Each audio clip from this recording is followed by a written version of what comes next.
दोस्तों महाराष्ट्र में बीजेपी की जो मुश्किलें हैं वो लगातार बढ़ती जा रही हैं और बढ़ाने का काम कर रहे हैं उद्धव ठाकरे और शरद पवार। एक तो लोकसभा चुनाव से पहले काफी ज्यादा जो है हो हल्ला मचा था, माहौल बना था, लेकिन लोकसभा चुनाव में रिजल्ट ने बीजेपी और महायुति कितनी कमजोर है महाराष्ट्र में ये दिखा दिया। अब एक और बड़े नेता जो है वो बीजेपी का साथ छोड़ चुके हैं और कांग्रेस का दामन उन्होंने थाम लिया है। साथ ही साथ शरद पवार ने एक बहुत बड़ा बयान दिया है और वो एक जन सुरक्षा कानून को लेकर के ये बयान है, जो एक बिल सरकार लाने वाली थी। अगर ये आ जाता तो शायद मुश्किल हो जाता। शरद पवार ने क्या कुछ कहा है इस बयान में वो भी आपको बताएंगे, और साथ ही साथ उद्धव ठाकरे ने कैसे गुगली फेंकी है अब महायुति के सामने वो भी आपको बताएंगे। नमस्कार, मेरा नाम है मनीष कुमार सिंह और आप देख रहे हैं 4 PM महाराष्ट्र। दोस्तों सबसे पहले शुरुआत करते हैं शरद पवार के उस बयान से, जो कि काफी गौर करने वाला है। आपको पता ही होगा कि मुंबई में एक रैली की गई थी जहां एनडीए गठबंधन के तमाम बड़े नेता मौजूद थे, उद्धव ठाकरे, शरद पवार और नाना पटोले। और यहाँ पर सभी ने जो है अपने अपने जो है संबोधन दिए हैं। और शरद पवार ने जो है एक बड़ी खास बात कही। उन्होंने कहा कि जो विधानसभा का जो सत्र था, जो अभी भी संपन्न हुआ है, उसमें जो उनके पार्टी के नेता थे, जो विपक्ष के जो नेता हैं, उन्होंने अपनी आपसी सूझबूझ से एक अधिनियम, एक कानून जो है पास होने से रोका, और वो था जन सुरक्षा। शरद पवार ने बताया कि अगर ये विधानसभा में ये पास हो जाता तो जो भी सरकार के खिलाफ प्रोटेस्ट करता है पब्लिक प्लेस पे, सड़कों पे, उसे जो है सरकार को ये पावर मिल जाता कि उसे 5 से 7 साल के लिए वो जेल में डाल दे। तो ये अपने आप में एक बड़ी बात सामने आई है और इस बिल को, इस अधिनियम को जो है वो रोका गया है। और शरद पवार ने बताया कि सूझबूझ का इस्तेमाल करते हुए जो विपक्ष के जो नेता हैं, जो विधानसभा में बैठते हैं, उन्होंने इस बिल को, इस अधिनियम को, इस कानून को लाने से रोक दिया है।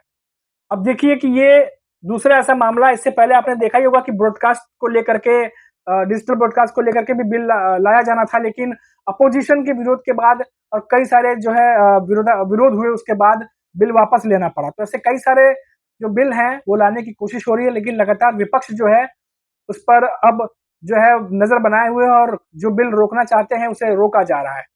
खैर ये तो बात थी, लेकिन आप देखिए कि शरद पवार ने ये कहा है साथ ही साथ कि जो उनका एम है, जो एनडीए गठबंधन है, उनका जो एक लक्ष्य है वो ये है कि जो मौजूदा सरकार है महाराष्ट्र में, उसको बदला जाए, उसको हटाया जाए, क्योंकि मनमानी हो रही है। तो ये भी जो है एक तरीके से शरद पवार ने फोकस किया है और संबोधन दिया है।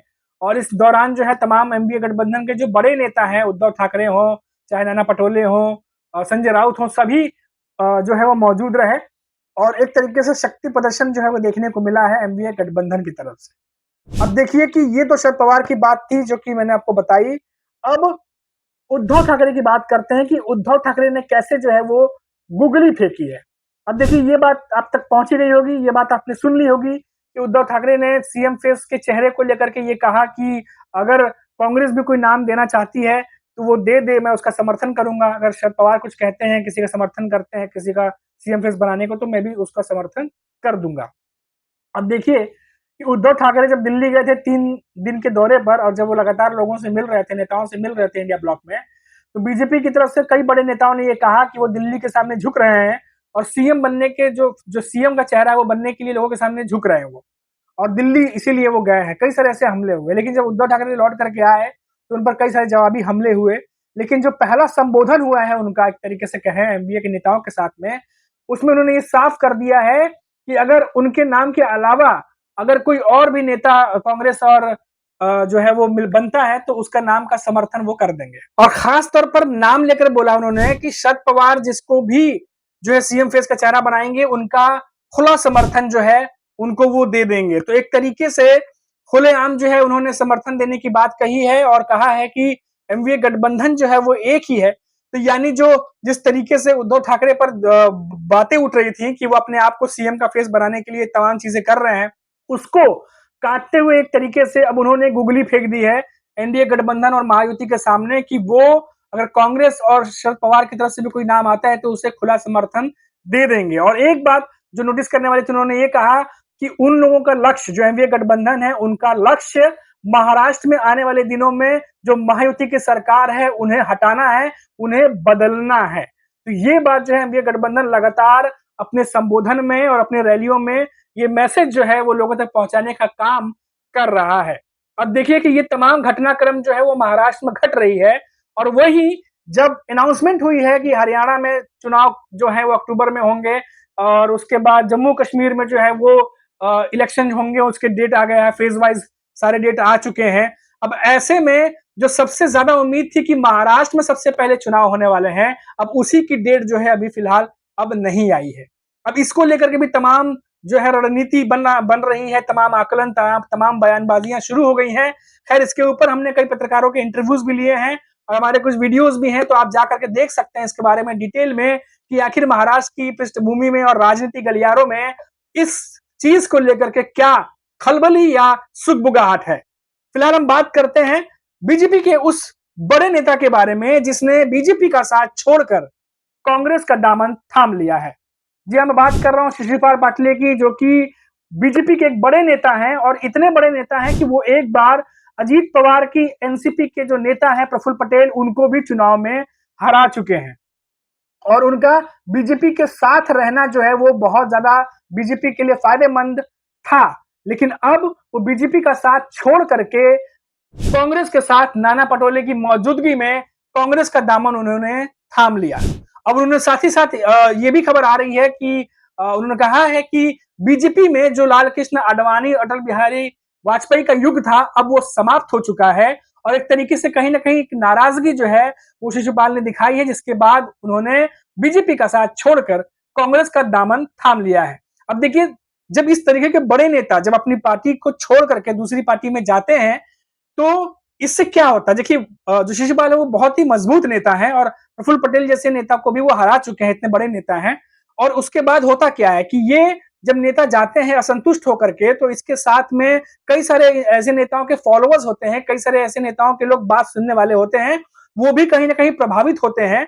क्योंकि जब नेता नाराज होकर के दूसरे पार्टी में शामिल होते हैं तो उनके साथ साथ उनके समर्थक भी उनके साथ चले जाते हैं और एक तरीके से जो कहते हैं उस एरिया में जो मजबूती है उस नेता की वजह से उस पार्टी की, वो जड़ें जो हैं वो हिल जाती हैं। और ऐसा ही कुछ देखने को मिल रहा है इस समय बीजेपी के जब ये नेता साथ छोड़कर गए हैं।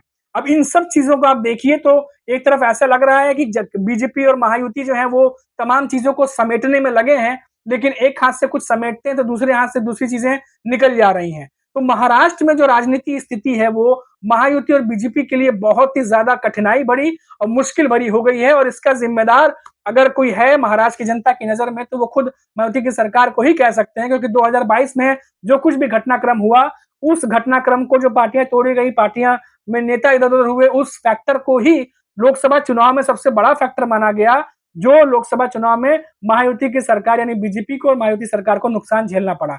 तो जो तोड़फोड़ की राजनीति हुई है उसको सबसे बड़ा फैक्टर माना गया और ये माना गया कि इसी वजह से जो है वो कहीं ना कहीं जो सिंपैथी की लहर थी वो उद्धव ठाकरे और शरद पवार को मिली और उनको सीट जो है वो जीत करके लेके आया। और इसी का नतीजा है कि एनडीए गठबंधन ये समझ रहा है कि जो जनता है उसका रुख किस तरफ है। अगर इसी हवा के साथ वो आगे बढ़े और विधानसभा चुनाव में भी अगर यही लहर इसी तरीके से बहती रही तो उनके लिए जीत आसान हो जाएगी और महायुति के लिए रास्ते बहुत ज्यादा मुश्किल हो जाएंगे। तो ये तमाम जो घटनाक्रम था जो मैंने आपको बताया कि एक तरफ शरद पवार हैं, जो बिल जो सरकार लाना चाह रही थी उसे रोका गया है, उसको लेकर के जो है वो मैसेज दे रहे थे। वहीं उद्धव ठाकरे हैं जो सीएम फेस को लेकर के लोगों से मिल रहे थे तो उन पे हमले हुए, जवाबी हमले हुए।